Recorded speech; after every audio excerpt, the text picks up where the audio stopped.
Hello students, so welcome back to my YouTube channel. So in today's videos we have discussed our class 10th chapter number 3 और second I think linear equation in two variable, जिसके हम important question discuss करेंगे जो कि हमारे previous CBSE exam में आए हुए हैं. So I hope you guys understand. So let's discuss our first question. The sum of the digits of a two-digit number is 12. The number obtained by interchanging the two-digit number exceed the given number by 18. Find the number. Clear? तो सबसे पहले you have to understand the question कि question में क्या पूछा है. तो question is the sum of the digit of a two-digit number. जब भी आपको ये question दिया given होगा कि two-digit number, it means जो हमारे पास प्लेस वैल्यू की बात हो रही है. Clear? Means ones, place, tens, hundreds, इस तरह से. तो sum of the digit of a two digit number is 12. The number obtain by interchanging the two digit number. जैसे ही हम नंबर को इंटरचेंज करते हैं उनके प्लेस वैल्यू को, then exceed the given number by 18. तो वो एक्सीड मतलब बढ़ना. ठीक है. Find the number. तो हमें वो two digit number find out करने हैं कि वो जो दो डिजिट नंबर हैं वो क्या है. Clear? So let start the solution. सबसे पहले the sum of two digit number. So let कर लेंगे हम. Let the first place digit, first place पे जो डिजिट है या तो यूनिट प्लेस इज एक्स. या तो फर्स्ट प्लेस लिख लो यहाँ पे, या तो यूनिट प्लेस पे जो डिजिट है that is X. And second place means tenth place digit is equal to Y. अब अकॉर्डिंग टू क्वेश्चन हमारे पास फर्स्ट इक्वेशन बन रही है X plus bye is equal to 12. अब आगे देखिए नेक्स्ट स्टेप में बोला है the number obtain by interchanging the two digit number. अब पहले तो हमारे पास ये जो नंबर है उसको लिख लो. जो हमारे पास ये है हमारे पास यूनिट प्लेस, ये है टेंस प्लेस. तो हमारे पास आएगा 10x, क्योंकि सॉरी, तो ये हमारे पास आएगा x प्लस 10y. ठीक है. ये नंबर है क्योंकि इसको हमने y माना है टेंस प्लेस पे, इसको x माना है, तो ये x आ गया. उसके बाद बोला है जैसे हम इनको इंटरचेंज करते हैं मीन्स ये हो जाएगा 10x प्लस और x चला जाएगा टेंस प्लेस पे और y जाएगा यूनिट प्लेस पे. ठीक है. The number obtain by interchanging the two digit number exceed the given number by 18. जैसे न्यू नंबर हमारा फॉर्म हो रहा है, ये न्यू नंबर है, तो ये जो है वो एक्सीड कर रहा है पुराने नंबर को जो हमारा था 10y प्लस एक्स. कितना ज़्यादा कर रहा है एक्सीड? प्लस 18. क्लियर? तो ये है सेकंड इक्वेशन. अब इसको थोड़ा सा रीअरेंज करके लिखेंगे 10x plus Y minus 10y plus X is equal to 18. इसको सॉल्व करेंगे that is 10x minus X that is 9x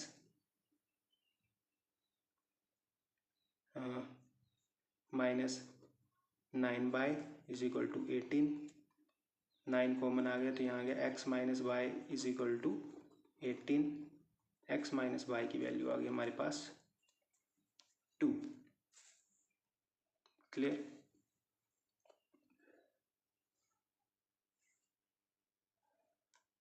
clear?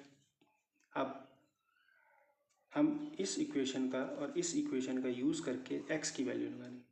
तो सबसे पहले हम फ्रॉम 2 x की वैल्यू आ गई हमारे पास 2 प्लस बाय. इस x की वैल्यू को हम यहाँ पुट कर देंगे in equation 1. Put the value of x. तो हम लिखेंगे put the value of x in equation 1. Equation 1 में जैसे ही x की वैल्यू को पुट करेंगे that is 2 plus bye is equal to 12. 2 plus 2y is equal to 12. 2y is equal to 12 minus 2, क्योंकि ये प्लस उधर जाके माइनस हो जाएगा. 2y इज इक्वल टू 10, तो y की वैल्यू जो आ गया आपके पास 5। क्लियर? इतना समझ आ गया आपको?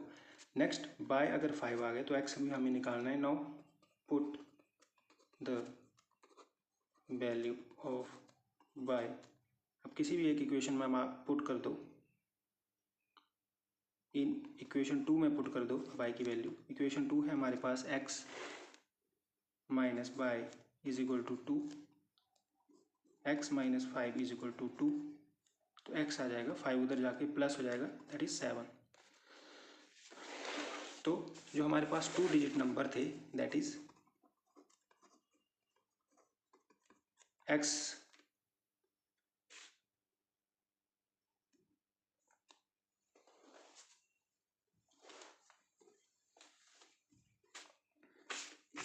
x आ गया हमारे पास 7,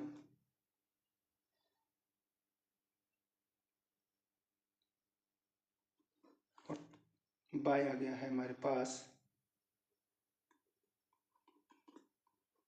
5। क्लियर? x की वैल्यू आ गई 7 और y की आ गई 5। तो y तो हमारे 10th प्लेस पे है तो 5 को 10 से मल्टीप्लाई करेंगे, और x हमारे पास 1 पे है तो 7 को 1 से मल्टीप्लाई करेंगे, और जो टोटल नंबर है x plus y that is 50 plus 7 that is 57। Clear? तो एक वैल्यू आ गई थी हमारे पास 7, एक y थी 5, x हमारे पास 1 प्लेस पे था, 7 को 1 से मल्टीप्लाई किया, y था 10 प्लेस पे तो y को 10 से मीन्स ये हो गया 50 प्लस 7 दैट इज 57। ठीक है, तो ये हमारे पास, और वैसे भी जब 7 और 5 को हम प्लस करेंगे तो हमारे पास जो आंसर आएगा दैट इज 12। तो ये थे 2 डिजिट नंबर, एक है 5 और एक है 7। तो इस तरह से इस क्वेश्चन को आप कर सकते हैं सॉल्व इजीली। नेक्स्ट क्वेश्चन देख लीजिए, ये भी इसी चैप्टर पे बेस है। 4 men 6 boy can finish a piece of work in 5 days. 3 men 4 boy can finish it in 7 days. जब भी आपको वर्क एंड टाइम का क्वेश्चन आए, सबसे पहले आपने क्या करना है, आपने टोटल वर्क मान लेना है 1 हमेशा। Total work, let the total work is equal to 1, जो हमारा पूरा काम है दैट इज 1। आपको फाइंड आउट करना है कि 4 men plus 6 boys can do a work in 5 days. Another 3 men and 4 boy उसी सेम काम को 7 दिन में करते हैं, तो एक मैन अकेला और एक बॉय अकेला उस काम को कितने डेज में कंप्लीट करेगा। तो आप लेट करोगे, let 1 man can do a work in x days.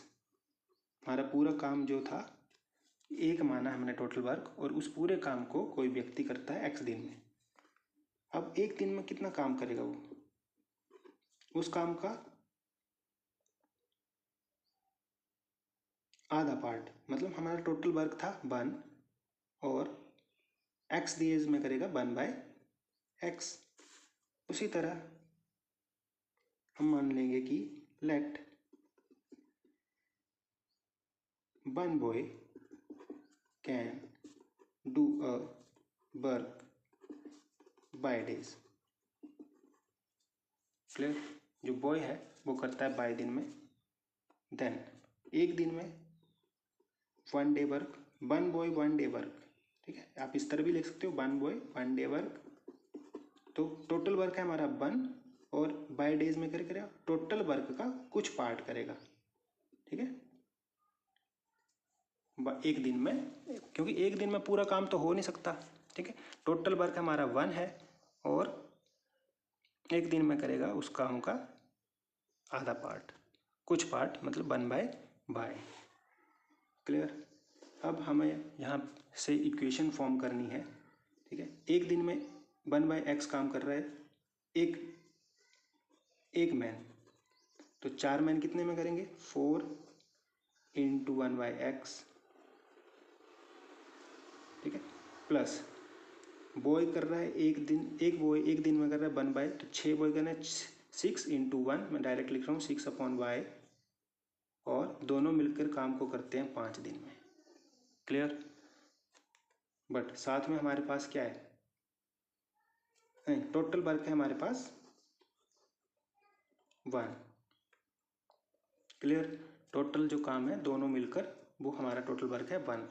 अब एक और बात है कि ये करता है 5 दिन में और ये भी करता है 5 दिन में कंप्लीट। तो इक्वेशन बन जाएगी हमारे पास 20/x 30/y = 1। उसी तरह नेक्स्ट जो इक्वेशन बनेगी 3 × 1/y that is 3/y plus 4/y और टोटल वर्क है दोनों मिलकर वो है 1। ये करता है 7 दिन में, ये भी करता है 7 दिन में। तो ये इक्वेशन बन जाएगी आपके पास 21/y 7 4 28/y = 1।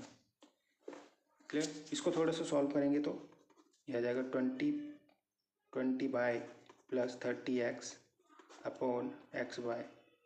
xy उधर चला जाएगा, क्रॉस मल्टीप्लाई, और इसको सॉल्व करेंगे तो ये आ जाएगा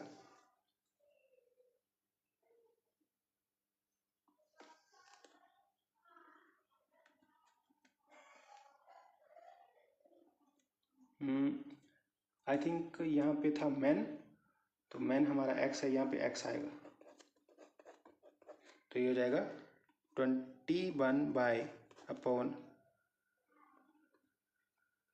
21y प्लस 28x = xy। तो ये इक्वेशन आप 1 मान लो। This is your equation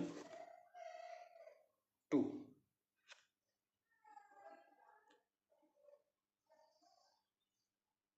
clear, इतना पता लग गया। अब देखिए इक्वेशन 1 भी xy के इक्वल है, इक्वेशन 2 भी xy के इक्वल है, तो दोनों को आपस में इक्वल कर सकते हैं फ्रॉम 1 and 2।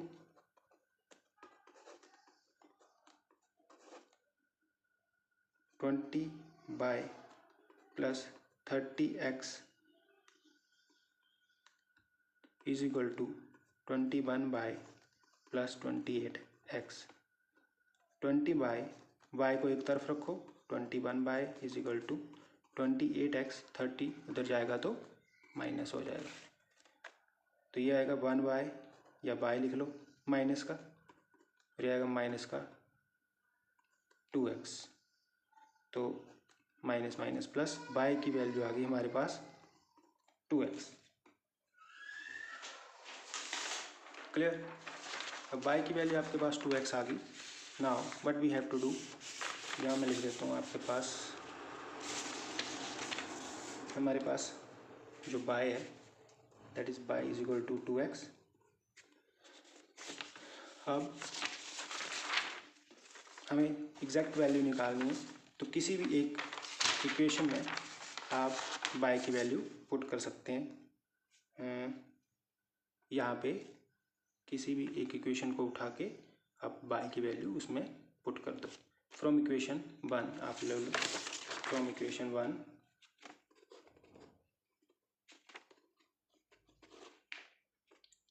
1 लिख देता हूँ मैं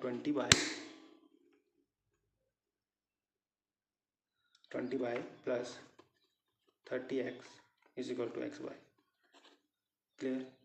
अब y हमारे पास 2x है, तो y की जगह 2x पुट करो, यहाँ पे आ गया 30x, अगेन x, y की जगह फिर से आ जाएगा 2x, ये आ गया 20 to the 40x 30x, ये आ गया आपका 2x square. 40 + 30 70x = 2x square. 2 से ये कट जाएगा, यहाँ बचेगा 35, तो ये आएगा आपके पास 35x = x स्क्वायर। तो जो इक्वेशन फॉर्म होगी x² - 35x, यहाँ ये भी इधर आ गया, तो यहाँ पे क्या बचा 0, x कॉमन ले लो, x - 35 = 0, आइदर x = 0 और x - 35 = 0, तो x आ गया 35। अब x की वैल्यू आ गई, अब y की वैल्यू आप निकाल सकते हो easily. y = 2x, y = 2 × x की वैल्यू क्या है 35, y = 7। It means one boy can do a alone can do a work in 35 days and one man alone, ये alone का आ गया अब आपके पास, can do a work in 70, अकेले अकेले जो काम करेंगे वो एक 35 डेज में करेगा और एक 70 डेज में। So I hope you guys understand. So इस तरह से कोई भी क्वेश्चन आपके पास आता है टाइम एंड वर्क से रिलेटेड, तो सबसे पहले आपने टोटल वर्क 1 एज्यूम करना है, उसके बाद आपने इस क्वेश्चन को सॉल्व करना है। So I hope you guys understand. Next video में कुछ नेक्स्ट इंपॉर्टेंट क्वेश्चन डिस्कस करेंगे CBSE जो हमारे प्रीवियस एग्ज़ाम में आए हैं या जो इम्पोर्टेंट हैं CBSE से रिलेटेड, उसको हम डिस्कस करेंगे। That's it's for today's video. Thank you very much.